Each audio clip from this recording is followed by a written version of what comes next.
Mondstadt has so many windmills, doesn't it? Well, the city is built above water, so it probably relies on the windmills to draw the water upwards. That's correct. The winds blow through Mondstadt all year, so this supply of water is very stable. Also, the windmills are what they call visible winds, and wind chimes are called the audible winds. Paimon guesses they can be thought of as mascots and prayers to the animal Archon for protection. Ah, mascots. So, like you then, Paimon. No, not at all. They're made of wood, and you can't eat them in an emergency either, 'cause all you'll do is grind your teeth down. I don't know what to say to that. I've heard that if you give tavern owners a considerable tip, they'll be willing to give some information on the down low. You mean the angels share? But Master Diluc seems like a very rich man. How big a tip is considerable anyway? Maybe I might have heard wrong. Or maybe I might have heard this rumor in another world. You sure have been to many worlds, haven't you? Cider Lake never freezes, no matter what time of year it is. The best apple ciders in Mondstadt can only be made using the fresh water from this lake. It really does taste great. Paimon could drink 2 big bottles in a second. Wow. With your size, I can't believe that you can drink that much liquid. And not explode like an animo slime. Paimon has a special stomach just for tasty drinks. A special stomach? I have so many questions about how this world works. About those books in the restricted section that Lisa mentioned. Have you ever wondered what sort of books might be kept in there?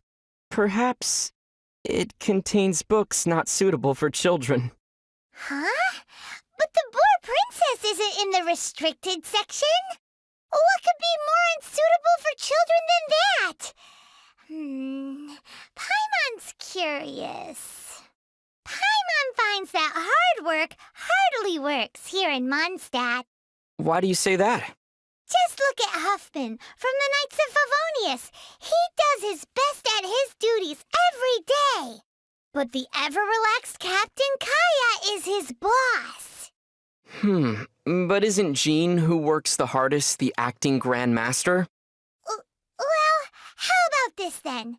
Venti's the god of Mondstadt, and he's the laziest of them all. Sure would be nice to spend a night at the Goth Grand Hotel. Paimon thinks so too. The rooms are sure to be big and clean. Still, I've heard Mr. Goth say that they've had all kinds of strange problems ever since the Fatui moved in. The electro-sissons that their mages brought in attracted a lot of dust with static electricity, which ended up killing a lot of those sissons. Then, someone mixed up the mist grass pollen in the pepper, and the agents ended up brawling amongst themselves, each insisting that the other owed them money for wine. Hang in there, Goth Grand Hotel. Everyone says that Mondstadt is the land of the wind, but I wonder which direction the seasonal winds come from. Why don't we ask Venti? He'll probably just dodge the question with a or something. True. The Animal Archon is just a tone-deaf bard.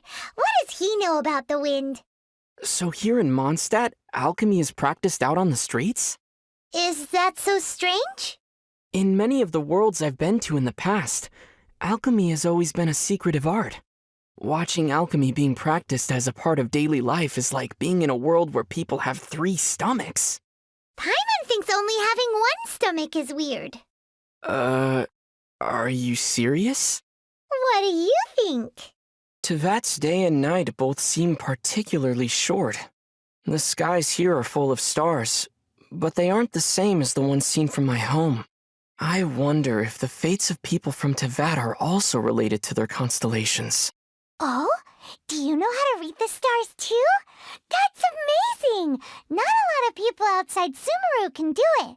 Paimon's curious. Come on, do a reading for me, quick! The night sky pictured on Paimon's cape flows with the light of many stars, and also of the deep ocean.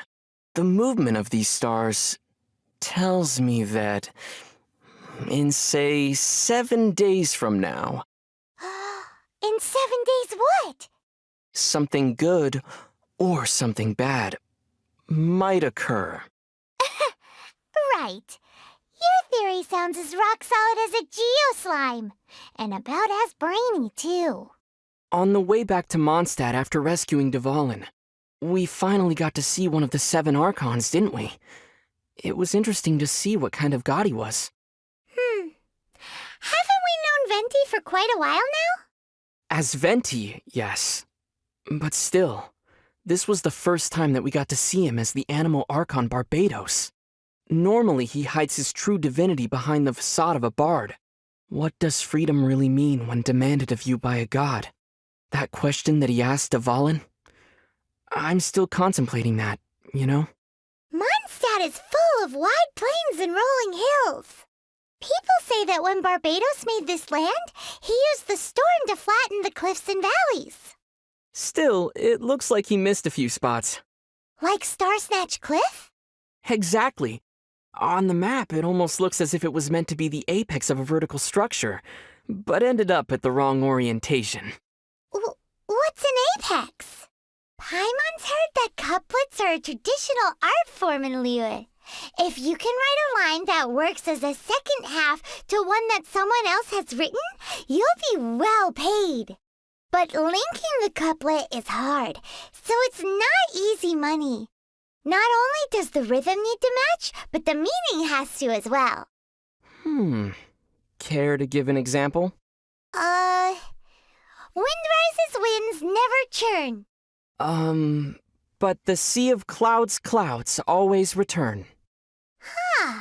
Not bad.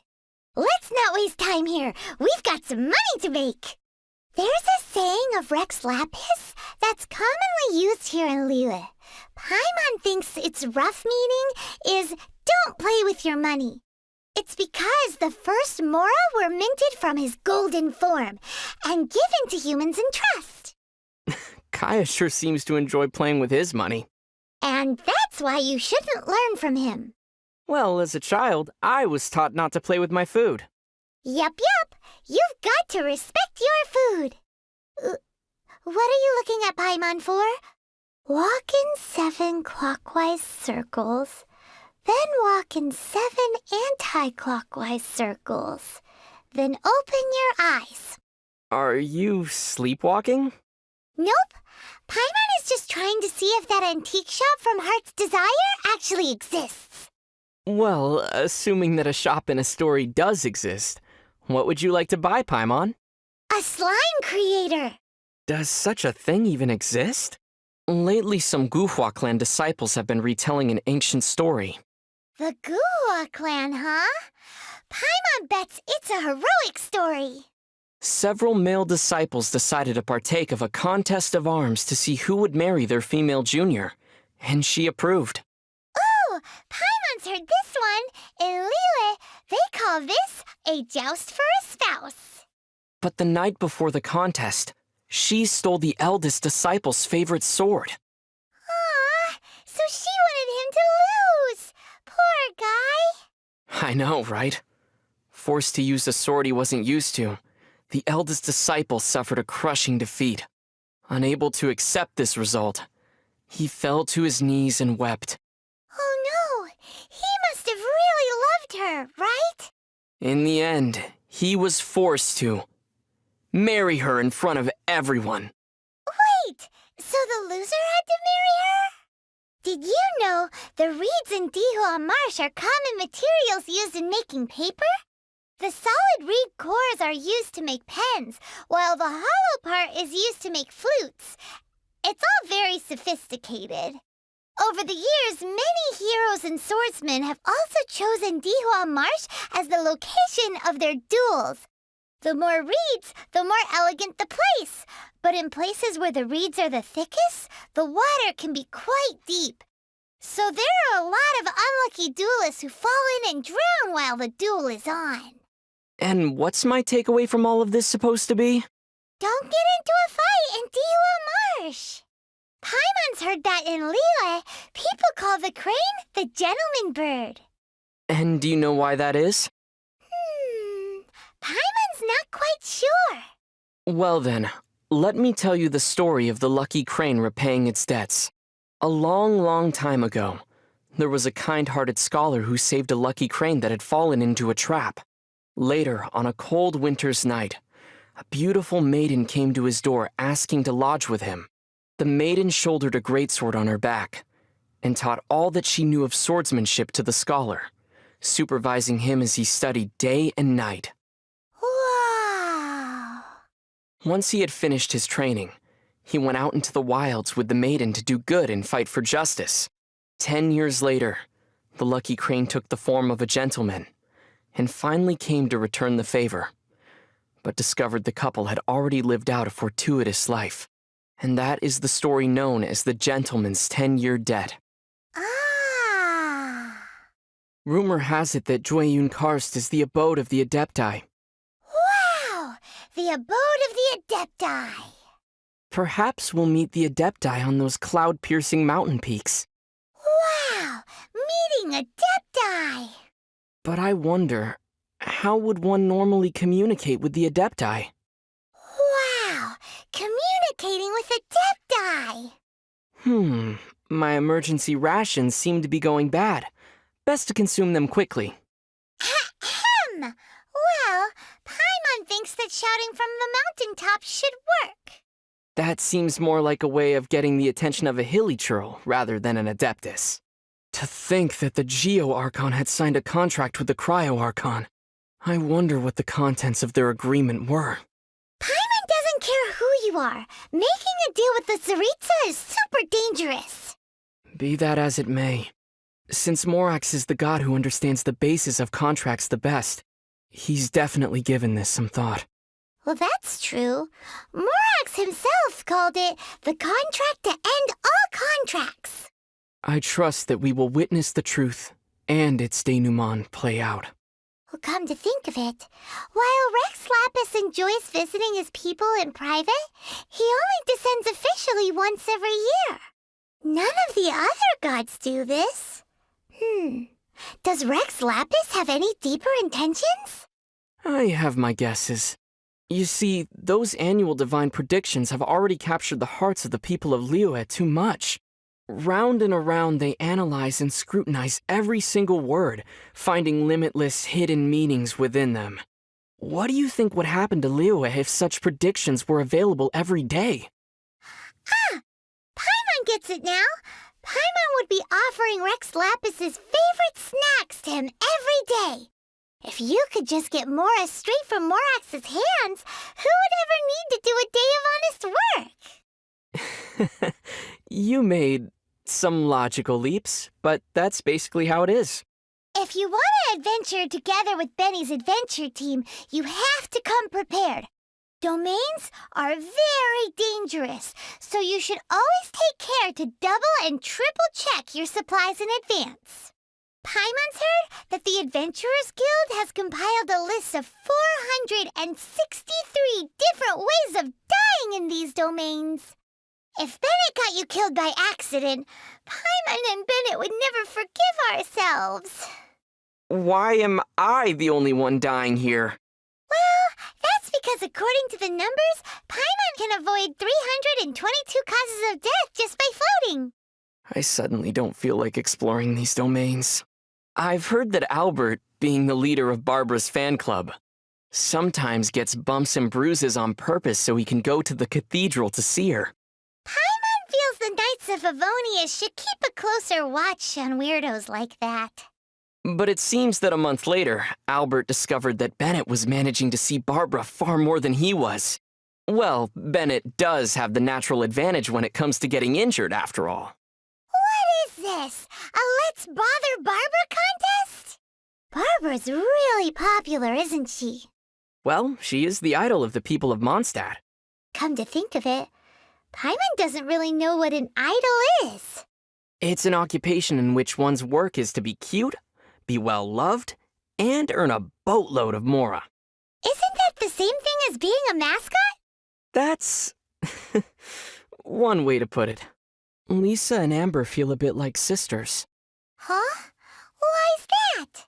Amber often runs errands for Lisa. older siblings asking their younger siblings to do things for them so that they can slack off is a rather common practice. But my sister and I are the same age, so we had to decide these things via rock, paper, scissors. Whoa! So doesn't that make you my younger brother? What do you mean? Well, since Paimon floats, you're the only one who can run any errands. Seriously? Paimon, have you ever seen what Kaya looks like under that eye patch? Nope. So, it would seem he never takes it off. Actually, Paimon already knows why. Oh? He must be hiding some big secret. Really? A secret? See, Kaya heads out for assignments more than anyone else. So the skin under that eye patch has to be way lighter than the rest of him. So, if he ever takes that eye patch off... He'll definitely become the butt of everyone's jokes. Maybe he'll even get a weird nickname. Like, say, Pasty Eye. Guess he didn't need to take it off to get a weird nickname. Strange. What's wrong? Diluc and Kaya are really alike, so why don't they get along? How are they alike again? Well, Kaya's the kind of guy who acts shady in the light of day, while Diluc is a shining beacon of justice in the dark of night.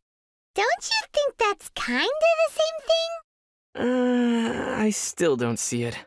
If one hilly churl could be, say, 3 wild boars, then how many hilly churls would it take to reach the fighting prowess of Master Jean and Master Diluc? Not sure.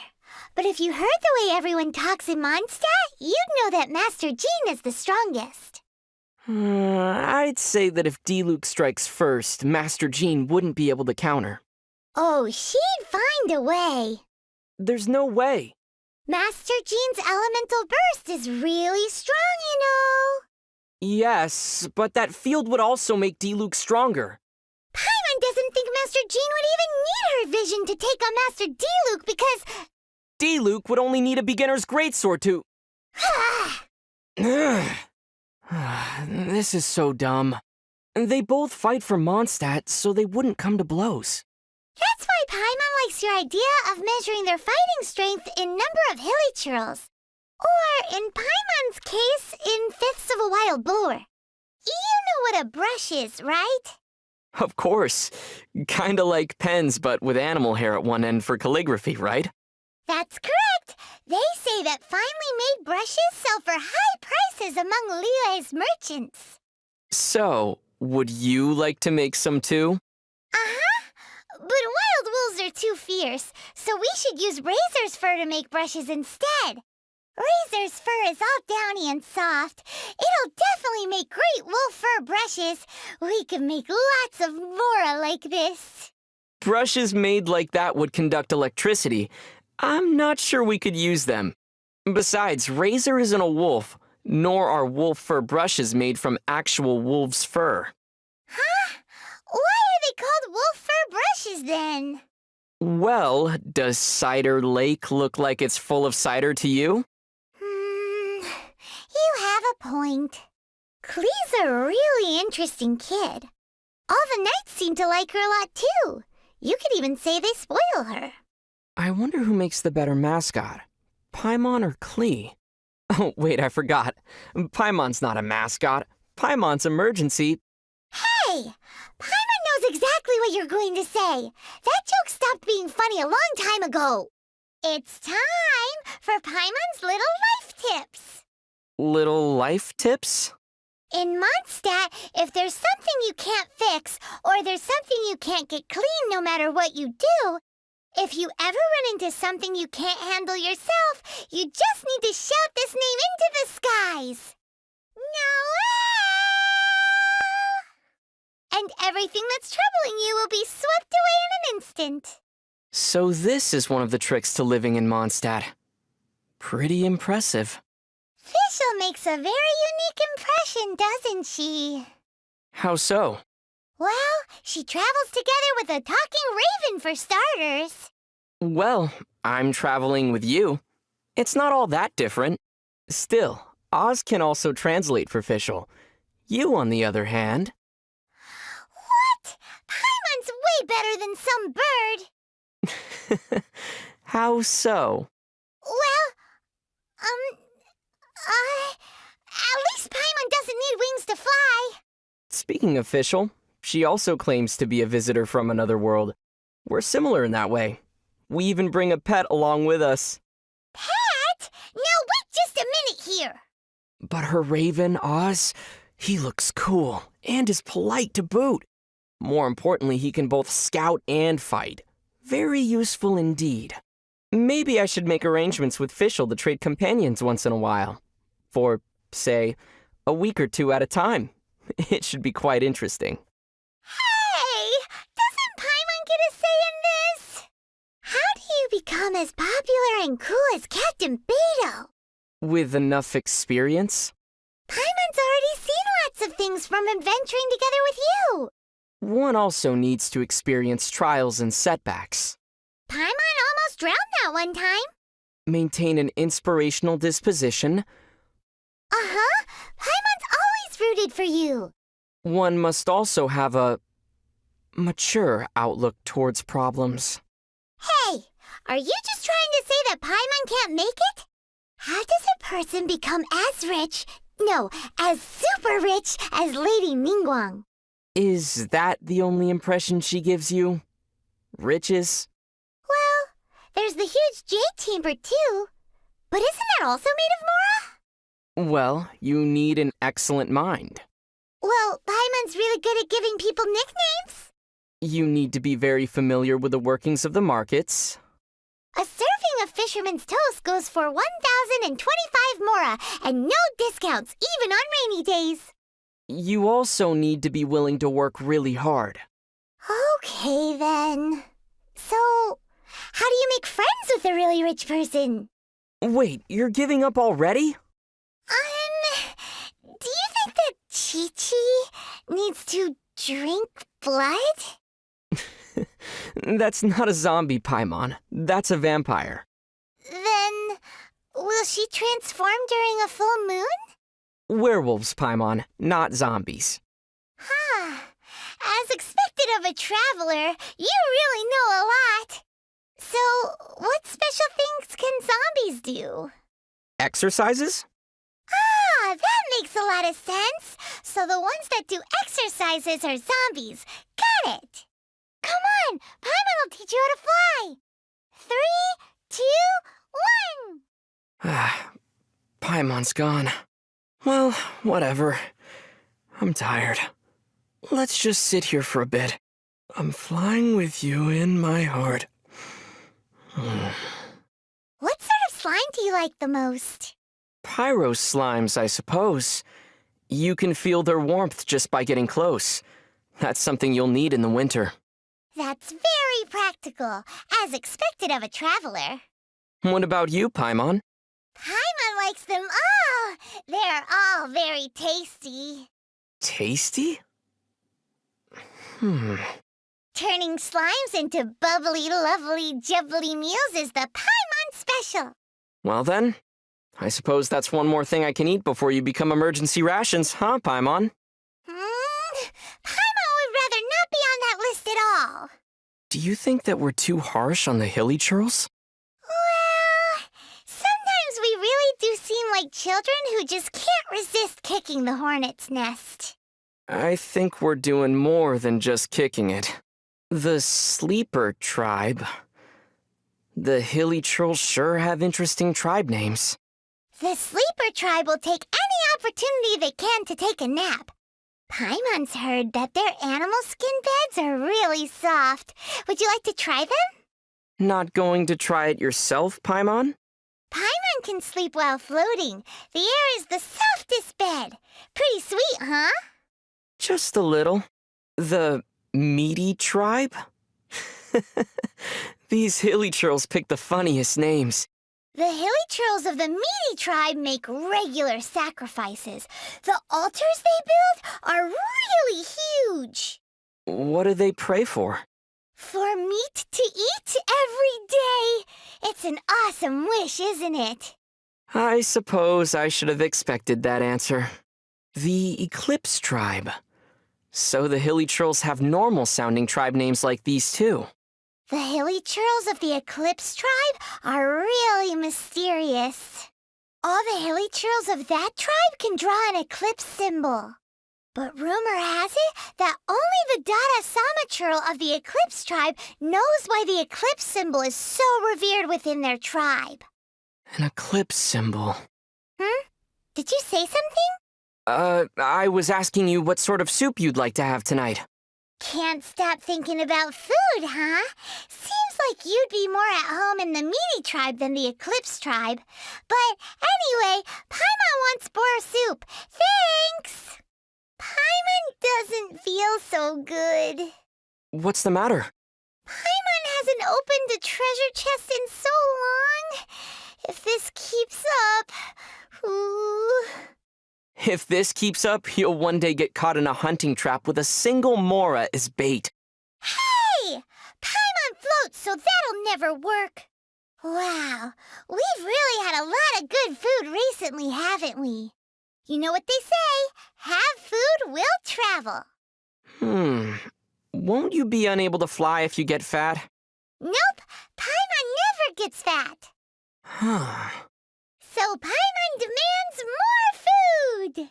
Ever eating, but never growing. Don't you fail as emergency rations then? Yeah. Well, it sure doesn't look like you have any other candidates, so you'll have to make do with Paimon. Which do you like more, cats or dogs? I prefer Paimon. Aw, that's cheating. Wait, no, Paimon's not a pet. People say that if you put a star conch close to your ear, you can hear the whispers of the ocean. Do you want to give it a go, Paimon? No need. Paimon just heard it. Oh? And what did the ocean say? The ocean said that it's time to eat, so let's go. Paimon wants some fisherman's toast. We should get something tasty to eat. But Paimon doesn't want to have to go get it. Shall we decide with a game of rock, paper, scissors then? Ooh, okay. All right then. Rock, paper... Super Paimon Tornado! What?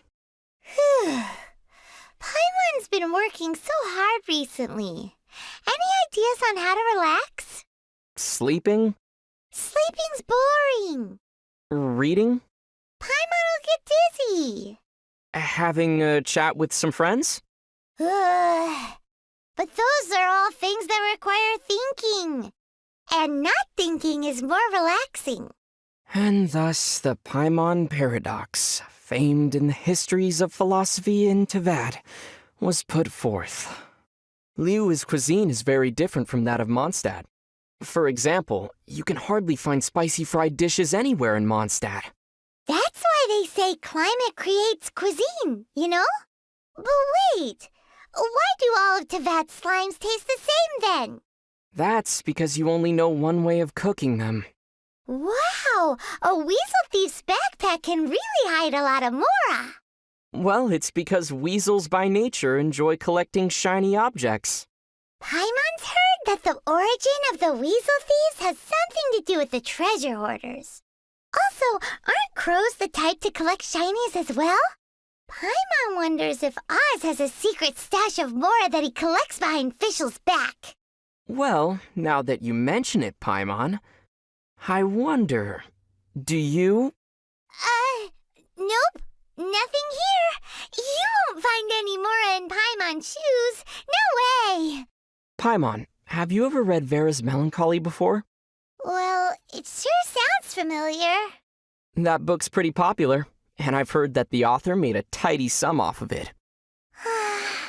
Paimon would love to make lots and lots of Mora. It's decided then. Paimon will write an adventure story as well. A Tale of Adventure by Paimon? Correct. It'll be a story in which the brave traveler defeats the dragon, saves the world, and then sits down with his reliable companion for 10 servings of sticky honey roast. 10? Uh-huh. A happy ending attracts the readers after all. It's decided then. We'll call it Paimon's Happiness. Wait, what? Have you ever had one of those super scary nightmares? I've dreamed of falling through endless darkness without a wind glider. I've also dreamed of my sister walking away from me while I'm unable to catch up to her no matter how fast I run. She tells me that I've come too late. Oh, yours are quite different from the ones that Paimon's had. Paimon's scariest dream was being eaten by a super giant slime. Where do those treasure-chasing Seelie come from, I wonder? Maybe they grow out of the ground. Or maybe they fall from trees. Well, Paimon doesn't know where they come from, but where there are Seelie, treasure's not far away. Still, why do I feel a certain sadness every time they touch those treasures? No, it's probably just my imagination. Well, if you don't want the treasure, Paimon can hang on to it for you, free of charge. Has anyone left a big impression on you during our recent travels? For Paimon, that's Sarah. Timmy. Huh? Why him? His face comes to mind every time I've eaten a sweet madame recently. Really makes it hard to chow down. You learn new things so quickly. You've already got such a good grasp of Tevat's language. You're a good teacher, Paimon.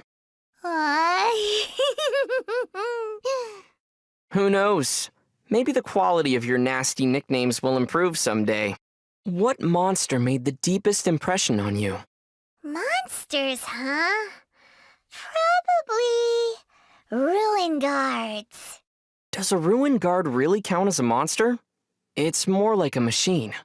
Paimon thinks that you can call anything that causes us trouble and needs to be defeated a monster. Just like how we call anything that can be hunted prey. Is that so? Well then, I think I'm finally able to classify you now, Paimon. Huh? What do you mean? You can be hooked and reeled in. Therefore, you're a fish. Hey, do that again! You know, that thing! Which one? The one where you make your weapon disappear with a swish, and then whoosh! You make it appear behind your back again! Oh, that? Haven't you seen that a ton already? But Paimon hasn't figured out how you do it yet. Could you explain it? Well, can you explain how you suddenly appear in front of me and then disappear just as suddenly? Well, Paimon seems to have always been able to do this, but Paimon doesn't know how. Precisely. I believe that the art of putting my weapon away follows the same principle. Maybe it's this similarity that makes us such good friends? What do you think of treasure chests? I believe that they were left behind by great travelers who once passed this way. Every time I open one and look at its contents, I can feel a certain kinship with those who came before. And that's how you get adventure experience. Look into Paimon's eyes. Something the matter? Kaya said that people's eyes will betray them. He can tell if someone is telling the truth or not just by looking into their eyes. Huh. Paimon loves fisherman's toast. That should be the truth. Well, that's also because you love everything that can be eaten. Speaking of looking into people's eyes, I remember one gaze that left a particularly deep impression on me. Whose gaze was that? A ruin guard's. Really made me want to poke its eye out. Paimon's so bored. So tired. Well, since we're bored either way, want to imitate the other knights for fun? Huh? Isn't that a bit disrespectful? I see you already have the knightly virtue of modesty and politeness. Very impressive. Hey, Paimon sees what you're doing. Cut it out. Are there pigeons around? No, Paimon's just hungry. What Paimon needs right now is a traveler who can whip up some delicious sticky honey roast. So, who's gonna be the lucky traveler? It's hard to talk about the recent events in Inazuma and not mention the Vision Hunt decree. But you don't have a vision, so you don't have to worry about losing one. On the flip side, if you are caught by the Tenryou Commission, you also can't surrender your vision in exchange for your life. I can tell them that you are my vision. Another reason to have Paimon around. Wait, what?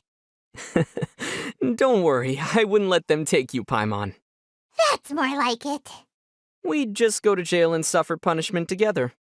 Well, if that's how it would go down, then maybe you should hand me over to them. Wait a minute! How about we just don't get caught in the first place? Only the ones who have the will to fight back are allowed into the resistance. In that case, Paimon also qualifies as a member. And what exactly are you trying to resist, Paimon? Paimon has been resisting against the fate of being squished all this time. Then you probably won't get in. Why? Is it because Paimon isn't fighting for the same cause as the resistance? It's because you're fighting for a lost cause, I'm afraid. You meanie! Kamui Cannon? Kamui Juicy Cannon? Kamui Jimmy Cannon? Ugh, what a mouthful. What are you reading, Paimon? Look, it's the super weapon the Shogunate army has constructed nearby to protect Tatarasuna. Kamui Jima Cannon! It looks really powerful. And yet we didn't see it do anything while we were in Tatarasuna. It seems like the resistance knew how strong it was, so before formally waging war against the Shogunate, they had covertly occupied this place. But this Kamui Jima Cannon needs either special ammunition or electro to work, so it's no use to the resistance.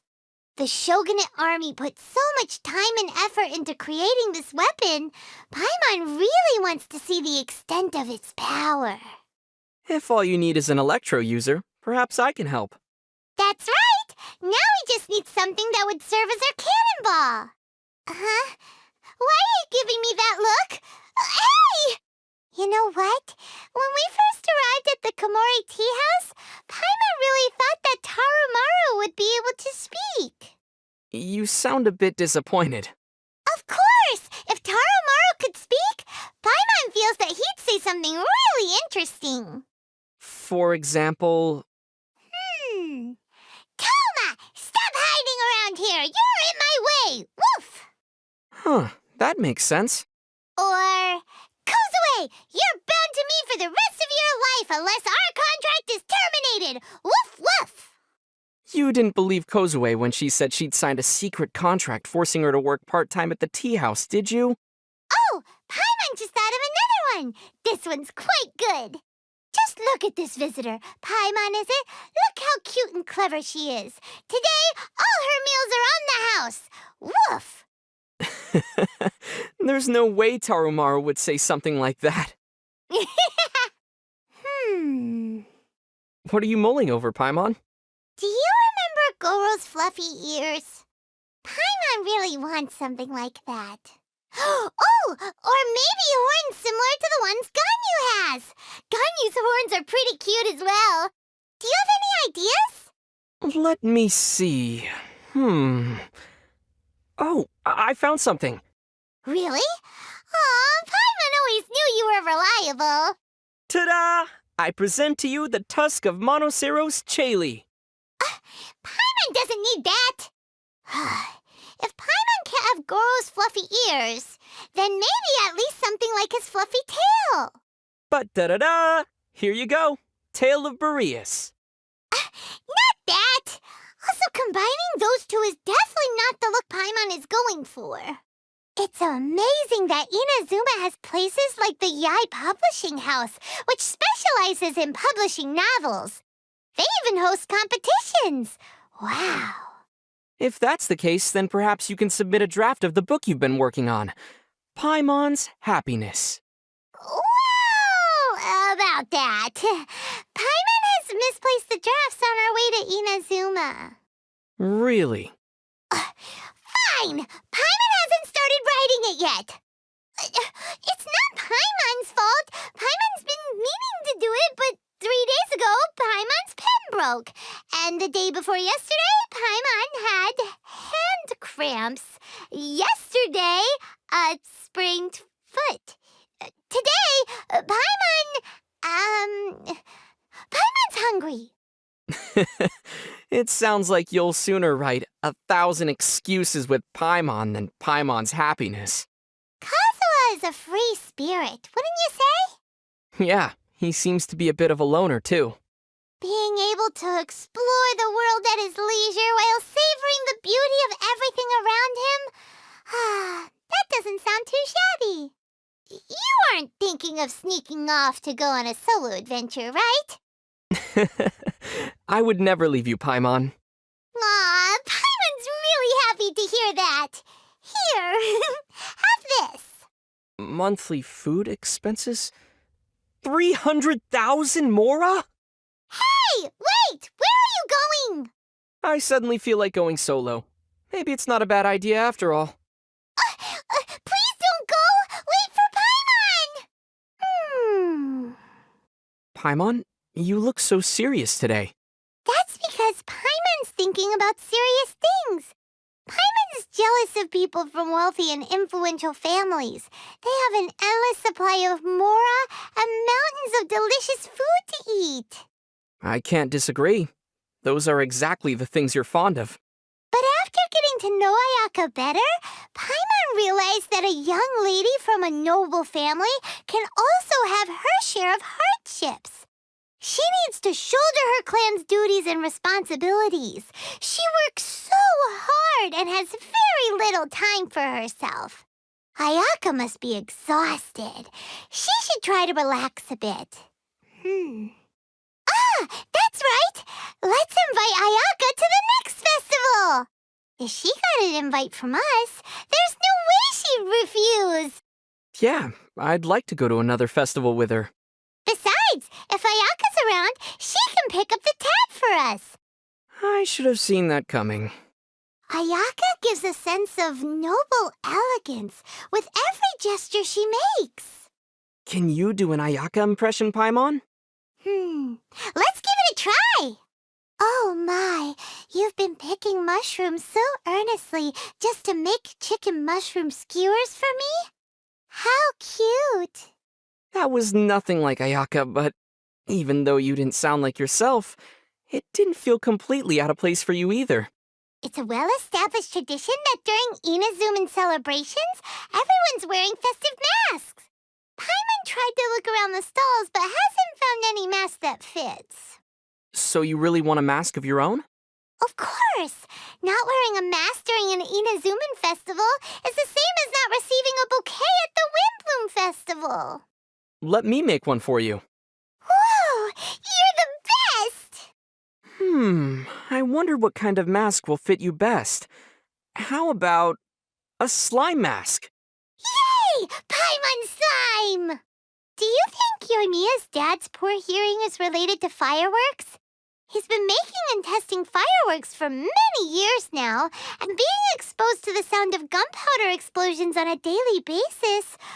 Oh, Paimon can see how that might have worn down his ears. Yikes! Since Yoimiya is inheriting her family's business, does that mean she'll have trouble hearing other people in the future? Just like her dad? Paimon won't let that happen. Let's think of some way to help her. Do you have any suggestions, Paimon? Paimon could follow Yoimiya around and cover her ears whenever needed. Then you'd need to leave me. Oh, without Paimon, you'd lose your guide. Paimon wouldn't leave you like that. But what should we do for Yoimiya? Actually, she can simply wear earplugs while working with fireworks. Oh, yeah! Paimon didn't think of that solution. You're so smart. That was the first thing that came to my mind, but I wanted to give you an opportunity for a mental workout. So you knew this whole time but didn't tell Paimon? How could you, you bully? seems to have a lot on her mind. Paimon can't understand why she'd have so many worries. I guess this is what they call growing pains. Paimon can't relate to that. After all, it's not Paimonly to worry too much. Bad news! We're almost out of Mora! I guess we'll have to tighten the purse strings for the next few days. What? No! See? You're not as carefree as you thought. Oh, how could you break Paimon like that? Those Oni Kabuto bugs look so scary. The patterns on their backs are terrifying. Do you mean those demonic patterns? It's because they don't like to fight, so they purposely evolve their patterns in a way that scares their enemies away. That's really smart. We should try to learn a thing or two from them. We could borrow Xiao's mask. If a Hilichurl saw you wearing it, do you think they'd run in fear? I don't think Xiao would agree to that. Yeah. How about we ask Sayu to steal his mask for us? She knows ninjutsu that allows her to vanish into thin air. She can steal it for sure. Problem solved. If we are afraid of Xiao evening the score with us, how about we steal Child's mask? We've kicked his butt many times before. I don't think stealing other people's belongings is a good idea. Also, what if Sayu doesn't agree to all of this? Then let's visit Albedo first. If Albedo can develop a growth serum for Sayu, she'll help us for sure. Brilliant. Now we just need you to come up with a way to make Albedo help us. Paimon's head is going to explode. Let's stick to festival masks for now. Even though knotweed has a flower-like structure, its petals are in fact leaves. Its actual bloom is rather fragile, so the surrounding leaves try their hardest to grow strong and protect it. Just like Paimon is protecting you right now. Just like you? Oh, is knotweed edible too? Yeah, that's right. Wait, what are you trying to say? Did you know the people of Inazuma use the vibrations of knotweed to forecast thunderstorms? Because knotweed grows in areas that are infused with electro. It's naturally drawn to thunder and lightning. Does that mean knotweed is similar to you, Paimon? Eh? How so? You know, because you usually hang out in areas infused with gourmet food and are naturally drawn to tasty snacks. That's true. Paimon radar activated. Beep, beep, beep, beep, beep, beep, beep, beep, beep, beep, beep. Delicacies, here we go! The blossoms drifting down from the sacred sakura are so dazzling. Paimon heard that those flower petals can stay suspended in the air for so long because of being infused with electro. Is it the same principle behind your levitation abilities? That's because... You do know what allows you to fly, don't you, Paimon? Paimon can fly because of, mysterious powers, obviously. Got it. Seems like you have no idea. How about we let Albedo do some research? He's good at cracking such mysteries. Please don't. Lavender melons sure are useful. Their flesh can be eaten, and their skin can be processed to make dyes. Paimon sure is useful. She can serve as my guide, and she can also give other people ugly nicknames. Yep, thank you for your validation. Wait a minute. Is there more? Is Paimon about to get roasted? Paimon's gonna cover your mouth to stop you from talking. Have you noticed? In Inazuma, people who wear swords on their waist are a minority. Most soldiers use spears. Could it be that swords are a symbol of status? Should we wear them as well? But the swords here are all too big for Paimon. There's no other way. We'll have to find a famous swordsmith to make a custom one. A custom-made sword will cost a lot of Mora, though. Are you saying that Mora is more important than the desires of your lovely companion? Actually, I've already prepared something for you, Paimon. Really? Really? Let's have a look! Hey, isn't that the knife we used to cut fruit? Well, at least it's the right size for you. What matters isn't the value of the sword, it's the fighting spirit. Nice try, but Paimon won't fall for this, no matter how cool it sounds. Did you know there are hot springs in Inazuma? But there are no volcanoes. Paimon heard that the heat comes from a giant furnace. If we get the chance, Paimon also wants to check out a hot spring. Unfortunately, it seems like only the big shots are granted entry. Let's head back to Dadaupa Gorge in Mondstadt. Huh? Why so sudden? Back in Dadaupa Gorge, the hilly churls have a huge cauldron that's heated by flaming flowers. It should be similar to a hot spring, right? You can bathe in their soup, I guess.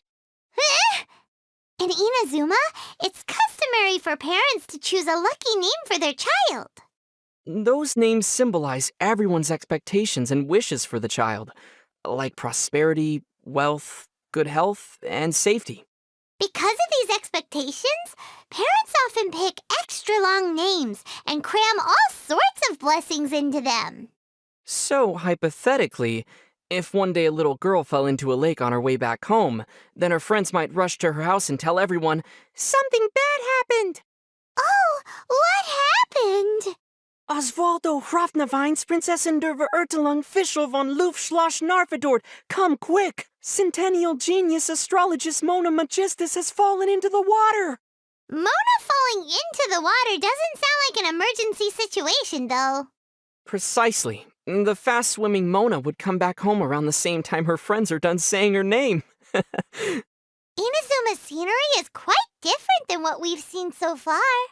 Yeah, Inazuma's an island nation. Before the invention of boats, how did the people living on different islands communicate with one another? According to Yoimiya's dad, they probably use smoke signals to transmit information. Or they would... Yeah? They would commission people who could freeze the water surface to travel between the islands and deliver messages. Whoa! If Kaya had lived in Inazuma back then, he would have been even busier than Master Jean now. Tanuki are really mysterious creatures. I think they're really cute. Yeah, they're cute until they start talking. I wonder. If you couldn't talk, would you appear to be more mysterious and noble? Are you trying to mock me? Did anyone tell you that there are monsters called Tanuki and Inazuma that can take on the form of any human they see? I heard such rumors before. They must know some mysterious transformation techniques. What if one day a Tanuki tricked you by transforming into Paimon? Oh no, Paimon's worried now. No worries. I'd surely be able to tell the difference. Wait, you're just concerned about my Mora, aren't you? Of course! No! Paimon's only concerned about your safety. Stop looking at Paimon like that. Look, just think about it. If there were two Paimons, how would you find out which one is the real one? What do you mean, hee-hee? See, only the real Paimon would respond like that. Paimon got tricked again.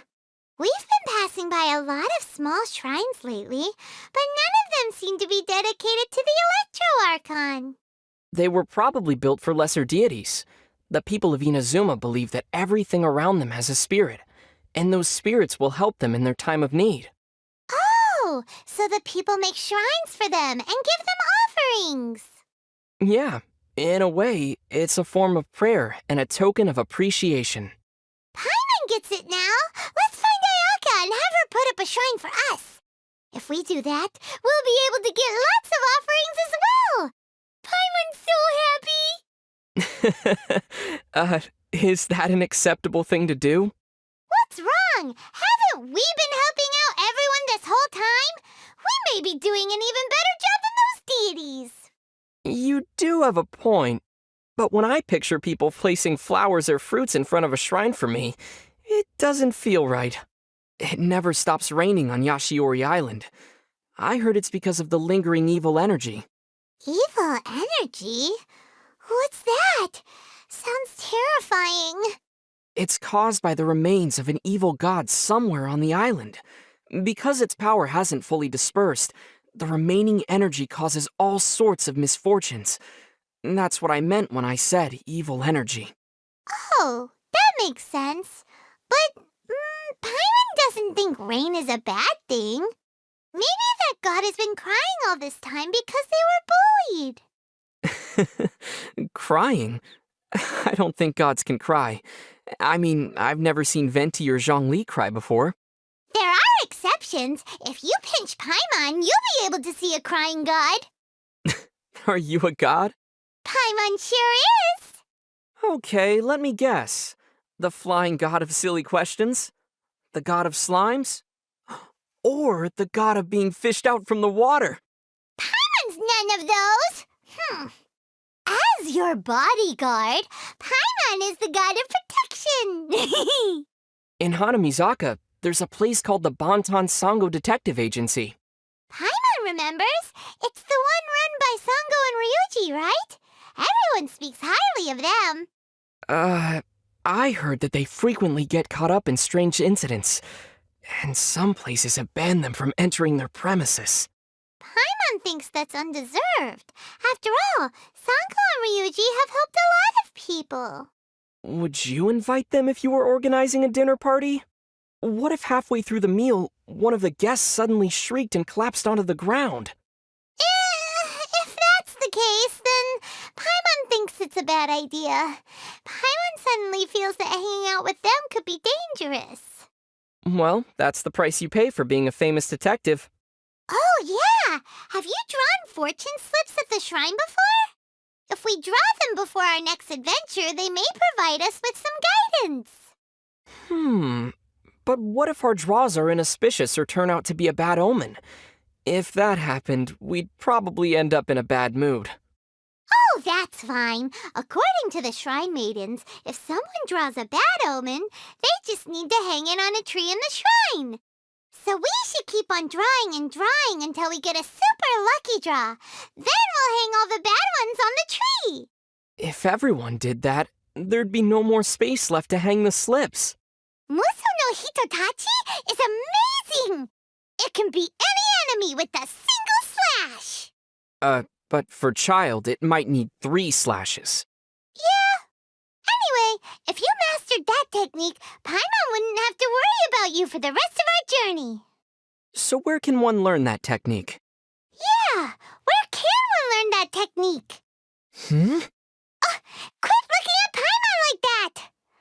Oh, okay. Paimon will keep an eye on you during our adventures. Did you know that Sanga no Miyakokomi, she's Watatsumi Island's divine priestess? In other words, she's the ruler of Watatsumi Island. The whole of Watatsumi Island is controlled by her. Paimon also wants to become a big shot like her. What will you do after you become a big shot? Then Paimon will deliver justice. For example, the suspect in question, known as the Traveler, ate 2 dango for lunch and only gave 1 to the victim, Paimon. This is a serious violation of Article 37, Fairness and Justice of the Paimon Decree. Oh, may I ask how Your Excellency Paimon plans to resolve this issue? Of course! As compensation for your wrongdoings, you will have to make even more dango for Paimon! Paimon wonders what the previous shogun was like. It appears that she was a person who understood the fleeting nature of things and accepted the inevitable fate of departing this world one day. After all, realizing the fragility of things in front of you makes you treasure them even more. This way of thinking must have influenced Inazuma's aesthetics. This world is transient. People come and go. The fun times we shared, our companionship, and the delicious foods we got to savor. Those emotions and experiences are real things that existed at some point in time, not just empty concepts. Even though every banquet must eventually come to an end, it'd be nice to enjoy those happy moments for a little longer. Shifting seasons and elusive dreams, the ephemeral and fleeting. With thine companionship, all are eternal. Paimon doesn't get it. I'm saying that I'm having a lot of fun traveling with you, Paimon. It'd be nice if we could just go on like this forever. I'll take your word for it then. The clothes that the Shrine Maidens wear are quite unique. I heard that after the Sakoku decree is lifted, Yae Miko plans to run a rental service where people can try on Shrine Maiden outfits as a tourist attraction in various places. Combined with the latest camera technology from Fontaine, it seems like a real Mora maker. Oh. The Shrine Maidens in the Grand Shrine even asked me if I knew any pretty girls who are willing to become models. All they need to do is dress up in a Shrine Maiden outfit and smile to the camera. They even asked me to be a model and said all I needed was some makeup. What? I immediately shared this idea with Rosaria. I feel like they can do something similar at the Church of Favonius with the garments they wear. Wait, I don't think that, Sadly, Rosaria found the idea of it too troublesome. maybe it's for the better. Oh, I give Paimon a painting. Turns out it's not edible, but Paimon is still very happy with that gift. Aoi? The general goods shop owner? Let me see. Here, but be careful. It was painted by a famous artist, Utamaro. It's quite valuable. Utamaro? I think I've heard that name before. Of course! Master Utamaro's work can be found all over Inazuma after all. Did you see one of them in Ayaka's residence? The one that Paimon has right now isn't too shabby either. Oh, I remember now. One of those paintings was used by Yoimiya as kindling, right? Huh? Kindling? Yeah, I think Toma used it as padding for table legs as well. What? Padding? And if I remember correctly, I also saw Sayu use a stack of those paintings as a cushion for her nap. Sayu has several of those works? That can't be right. Real masterpieces aren't mass-produced. If you ask me, that Utamaro isn't a real master at all. Hey! The Komori Tea House is doing surprisingly well. They have a great number of visitors every day. Oh, we should also open a tea house! Paimon feels it'd be really profitable. Well, if we do end up opening a tea house, then you're gonna be the boss for sure. Huh? Deal! Paimon didn't think that you'd have so much faith in Paimon's abilities. Paimon will make sure to be a responsible manager and make our shop the best tea house in Tibet. I don't think it'd need to be managed. Do you remember Taromaru? Yep, he's the owner of the Komori Tea House, right? A lot of the clients go to the tea house to play with him rather than drink tea. So I was thinking if you were running the shop, you'd definitely be more popular than Taromaru. Of course! Hey! So you don't really trust Paimon's management skills? You just want a mascot! With the abolishment of the Vision Hunt decree, I guess the Sakoku decree will be the next one to go. Here's hoping that everything goes well. Let's encourage everyone to hold on for just a bit longer. Yeah. If we get the chance, let's find Atsuko and tell her that the sakura trees in her homeland are blooming.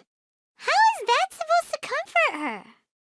Okura Mio says that she hardly has any fancy kimonos in stock these days, so chances are that you won't be able to buy one, even if you can afford it. It's a real tragedy. Paimon wants to look glamorous too.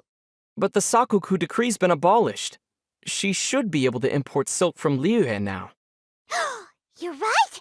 Great! So there's hope for Paimon's kimono dream after all!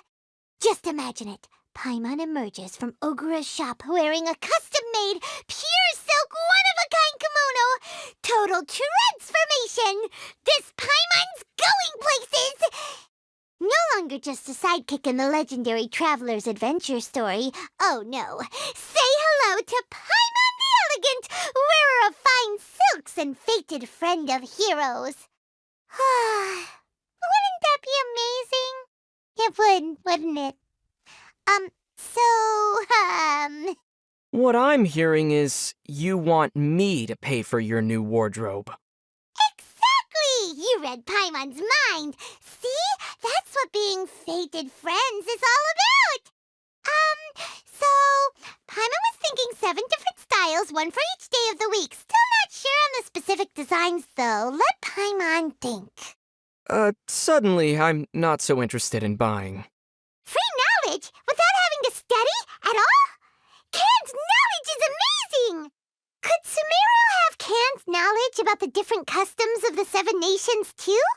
If so, Paimon could just open a can every time we get to a new place. Paimon wouldn't have to explain things ever again!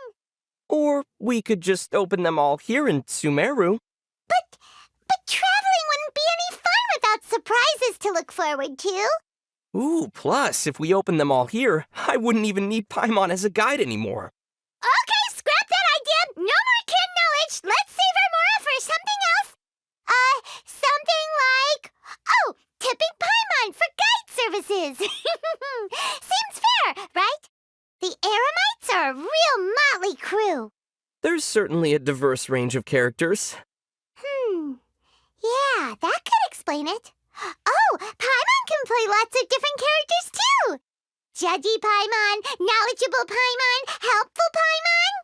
And of course, the classic, completely misses the point Paimon. Have you noticed something? People in Sumeru don't seem to have a lot of faith in Lesser Lord Kusanali. Back in Liyue and Inazuma, people were pretty enthusiastic about Rex Lapis and the Almighty Shogun. Those strange scholars are one thing, but even everyone living downtown only ever seemed to talk about Greater Lord Rukkhadevata. Yeah, and the most delicious mushrooms are said to be Greater Lord Rukkhadevata's blessing.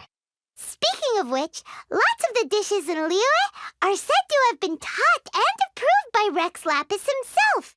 Aha! So as long as a god blesses their people with delicious food, people will worship them. If their name is Paimon, sure. Huh? Wait, so what do you believe in then? Me? Paimon, of course. That's right. The first time we saw the wall of Samiel, Paimon was stunned. It seems to go on forever. Well, it was built to protect the entire rainforest, after all. And it's so tall. Who knows if you'll be able to climb all the way to the top? I doubt it. Also, why do I have to climb it exactly? Because it's right there. Even so... No. The wall of Samiel is right there in front of us. I know, but it's way too... But it's the wall of Samiel! Fine, I'll go, okay? All these Sumeru scholars seem to wear Akasha terminals, so they can get information from the Akasha system. It's like they're carrying an interactive encyclopedia with them, wherever they go. Oh, Paimon's kinda jealous. Well, I'm not jealous. I have an even better encyclopedia that automatically follows me around, gives me the A to Z on everything into that, and the best part is, it can even talk. Huh? Was that a compliment? Aw, you're making Paimon blush. Paimon definitely doesn't know as much as an encyclopedia. A to Y at most. Well, you know, maybe if you ate a little less, you'd have room for Z, too. Hey! Arama, Arana, Araja, Arakavi. Whew, Aranara names are so hard to remember. The only bit Paimon's sure of is that they all start with Ara. Right, so if you were an Aranara, your name would be Ara Paimon. Yep, and as for you, actually, they'd probably call you Nara Traveler. Yeah, we're all Nara to them. So, if there was someone whose actual name was Nara, what would the Aranara call them? Nara, I guess.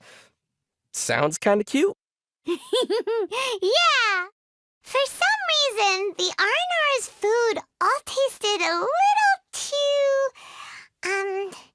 how to put this? A little too fresh. It's totally different from what we usually eat. Yeah, but their ingredients are top quality. Yeah, that's true. Still, those mushrooms and fruits were so raw, it felt like they were gonna keep growing in Paimon's stomach. You're exaggerating, right? You do have a point, though. Maybe the best ingredients don't need a lot of fancy cooking. You're right. If the ingredients are good enough, they'll taste great, even when cooked with the simplest methods. Just like Paimon. Just a little salt and pepper and... Hey! For crying out loud! We're in Sumeru now! Don't you think that joke's getting a little old? How did a genie that big get into Dory's lamp? Only one way to find out. In you go, Paimon. Not a chance! There's no way Paimon would fit in there! Okay, well, if you want, you can be the genie of the Serenity Pot instead. Ooh, great idea! Paimon's down! You seem pretty excited about this. Yeah! Paimon's been wanting to try this for ages! Poof! Didst thou summon me, O traveler from a distant land? Come on! Now you have to grant Paimon 3 wishes! Paimon's first wish is, bring Paimon lots of delicious food! Hey, you're not supposed to be the one making wishes. Whoa! Healthcare is free in Sumeru? Are you feeling unwell, Paimon? No, not right now. Thanks for asking, though. Eating the street food on every corner has never sounded so tempting.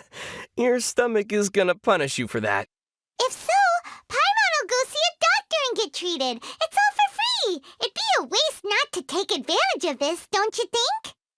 Maybe, but then again, the treatment would likely include a restricted diet. Oh no! So no more delicious food then? That, plus the doctor would make you take the most bitter-tasting medicine ever. Oh, okay. Maybe Paimon needs to reconsider this idea. So many people in Sumeru want to become scholars. Motivated by this ambition, they all study really hard to try and achieve it. But Paimon bets that the first ever scholar didn't set out to become a scholar. So what do you think the first ever scholar's ambition was? Probably to get their research paper written as quickly as possible. Huh? But isn't a scholar's ultimate goal supposed to be pursuing the highest and greatest knowledge or something? Paimon's sure that it must have been because of a fervent desire for knowledge that they became Sumeru's first true scholar. Writing papers is how you pursue knowledge. But what about when it's the highest and greatest knowledge of all? Even then, if you wanted to prove it, you'd need a research paper. And after that, you'd need to start working on another paper to validate your original thesis. Okay, Paimon's got it. Come on, don't look so sad. It's not like you have to worry about writing papers yourself. You've never had to write a paper before, right? Paimon wants to go visit the Amorta scholars. When did you become such an avid student, Paimon? Well, Paimon heard that the Amorta scholars' research is all about nature. Which means they must have to research which animals are edible and which ones taste the best. And that kind of thing. Paimon thinks it'd be really fun to help them out with their research. In other words, you've got a craving for some tasty organic dishes. No, Paimon genuinely thinks that it's a really meaningful research topic and wants to help out.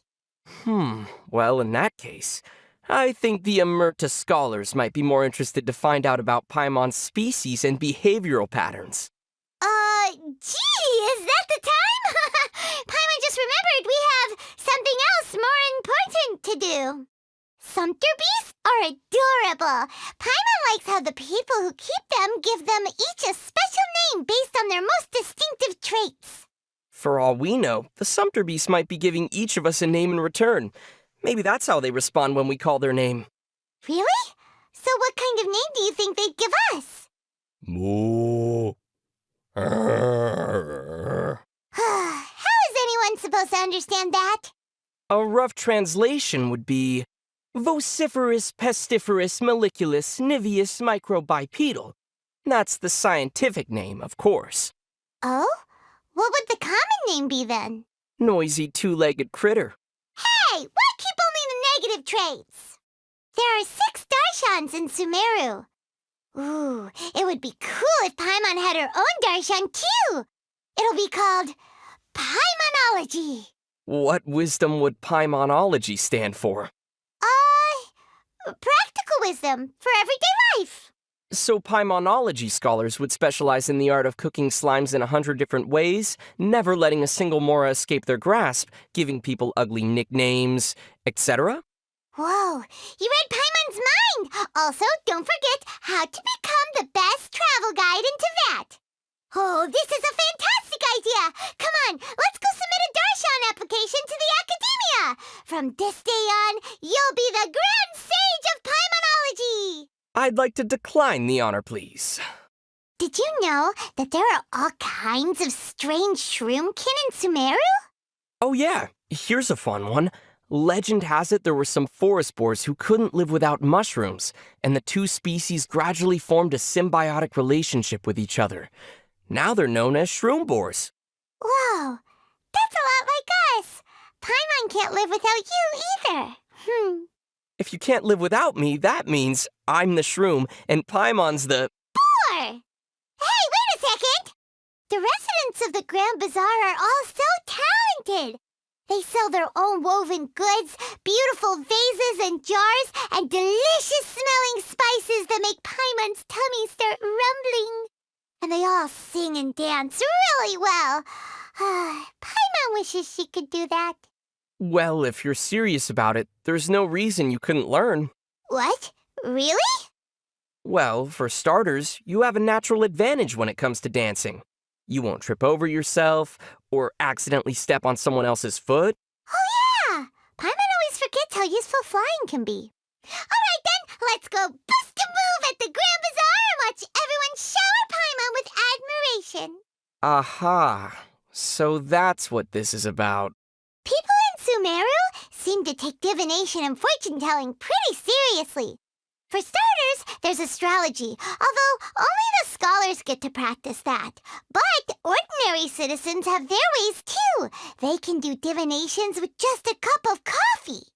It's the nation of wisdom, after all. It seems like people have an insatiable curiosity to learn about everything, including their own future. Paimon heard that they can tell your fate just by looking at the bottom of a finished cup of coffee. Sounds way easier than climbing to the top of a tower and staring at the stars all night. Oh, so you're interested in learning your fate now?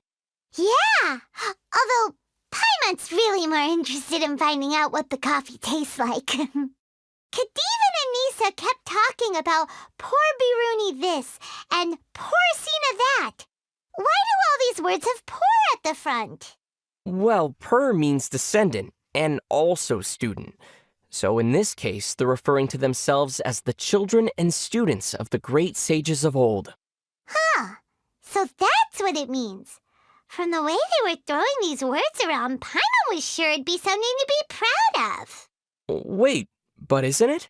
Well, Paimon, for one, would much rather be known as the founding father than have a name that basically says, so-and-so's my daddy.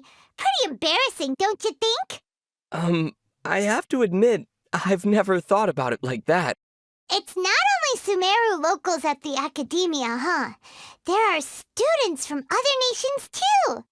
Imagine leaving your hometown behind and traveling to a faraway and unfamiliar land in the pursuit of learning. How inspiring. We travel to unfamiliar lands pretty often, too. Huh. You're right. That means we're also super inspiring. Not in the pursuit of learning, though. Oh, so we're not as inspiring as the students after all. But we do know the best places to eat in Sumeru and who you can rely on to help you out. That counts as knowledge, right? Yeah, and to many people, it could be extremely valuable knowledge. Great! So we're just as inspiring as them after all. The whole of Sumeru City is built on top of a giant tree. How amazing is that? We've seen lots of incredible trees on our journey, haven't we? There's our old stomping ground at Windrise, the frost-bearing tree on Dragonspine, and the sacred sakura on Inazuma. Sumeru's tree doesn't seem to have a fancy name, though. People just call it the Divine Tree. Sometimes the most important things have the simplest names. Really? Maybe you have a point. Long names would be kinda inconvenient if you had to say them every day.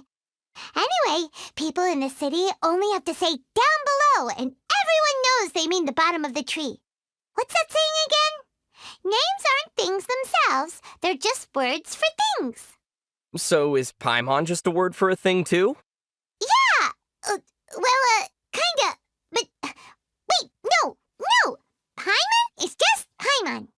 So, with Sumeru having so many scholars in different darshans, do you think they end up arguing a lot? You know, just like the rivalry between Lee cuisine and Yue cuisine in Liyue. I'm sure they do. Conflict between different schools of thought is the most normal thing ever. As the Liyue martial arts novels say, wherever there are people, there will be conflict. Wow, what a line! That's heavy. But the scholars in Sumeru probably don't duel like Liyue martial artists, right? Maybe they settle things with a game of Genius Invocation, TCG. Oh, good point! A duel of wits. Paimon can just imagine it. When one scholar can't convince another in an argument, he takes out his deck of cards, calmly sits down opposite his opponent, thinks for a moment, and then secures his victory. That does sound like something that would happen in Sumeru. The game ends, and the winner says, "Good game," as a sign of respect to his opponent. After that, both sides are back on good terms. Saying that would probably only escalate the conflict. Huh? Why? Whew! Port Ormos definitely has a different vibe to Sumeru City. It's a bustling area, and there's so many Outlanders. Plus, no one needs to spend all their time buried in their studies, which is nice.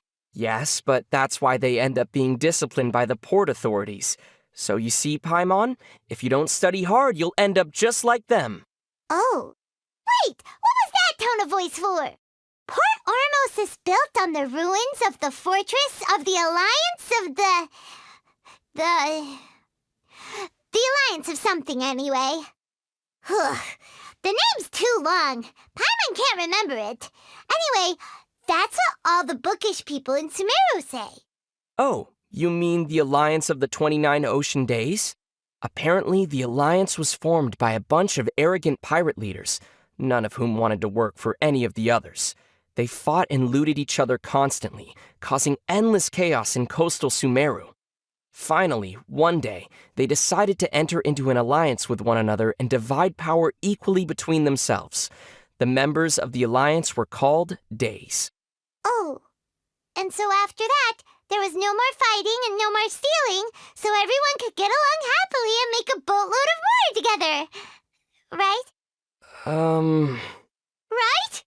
Well, presumably that's what they were hoping. Huh? Before long, they were forming factions again, and the infighting between them escalated into the biggest internal battle they'd seen yet. Their fortress at Port Ormos was completely destroyed, and all the Days were done for. What? Following that, an unprecedented period of peace finally came to Port Ormos, and the area began to develop into what we see today. Huh. So the Alliance was just a bunch of dumb bad guys.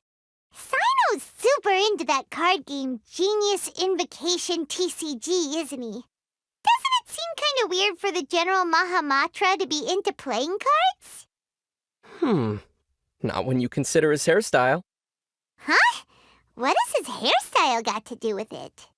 When you're playing a card game, the fancier your hairstyle, the more distracting it is for your opponent. What's going on with this guy? How did he manage to shape his hair like that? When your opponent's mind is consumed with thoughts like this, you'll quickly gain the upper hand. Really? Then we'd better think twice before playing against him. I don't know. I think I might just have an advantage over him. But you don't have a fancy hairstyle at all, and your clothes look pretty normal, too. But I do have Paimon. You know, he'd be like, "What's up with this guy? And what's that pesky flying companion of his up to?" As long as you're floating by my side, Sino's mind will be consumed with thoughts like this. I, on the other hand, would be completely unfazed by his hairstyle, so I'd be able to focus and victory would be mine. Forget it. If you want to play cards, go get a funny haircut. Curry, curry in the air. Hungry children, it's time to come home. Curry, curry in the air. Wow, good job. So you remember the tune as well. Good job to you too, Paimon. You sing really well. That's because Paimon's got a great plan. Have you heard this story? Once upon a time, there was a hairy hound who was given meat to eat whenever the Sama churls started dancing. Eventually, the hairy hound started drooling whenever it heard the sound of dancing. Whenever we hear the curry song, we get curry to eat. So all Paimon has to do is learn the song by heart, and then in the future, whenever Paimon is craving a big bowl of tasty curry, all she has to do is sing it. Hey, aren't you gonna say something? Curry, curry in the air. Hungry children, it's time to come home. Paimon, do you ever find that the word Aranara trips you up? Why does it trip you up? Maybe that's because you don't really say anything most of the time. Unlike Paimon, Paimon has to talk all the time, so she never gets stuck on words. Okay, well, try reading this then. What is it? Let's see here. Arana the Aranara exercises Arara Kalari in the nearby area. Narana the Nara picks Padisaras in a parallel area further afield. Narana the Padisara picking Nara had arranged to invite Arana the Aranara to the bar to befriend Lombard. But alas, Arana the Arara Kalari exercising Aranara professed a preference to Padisara picking Narana, for venturing to Vanarana to view the panorama. On account of Arana the Aranara's antipathy to bar drama, Narana the Nara relented, and upon accompanying the latter on a Vanarana panorama adventure, encountered another Aranara named Arama. This must be one of those really weird dreams, right? But this headache feels pretty real. Windblade! Terra Smash! Take this! Lightning Slash!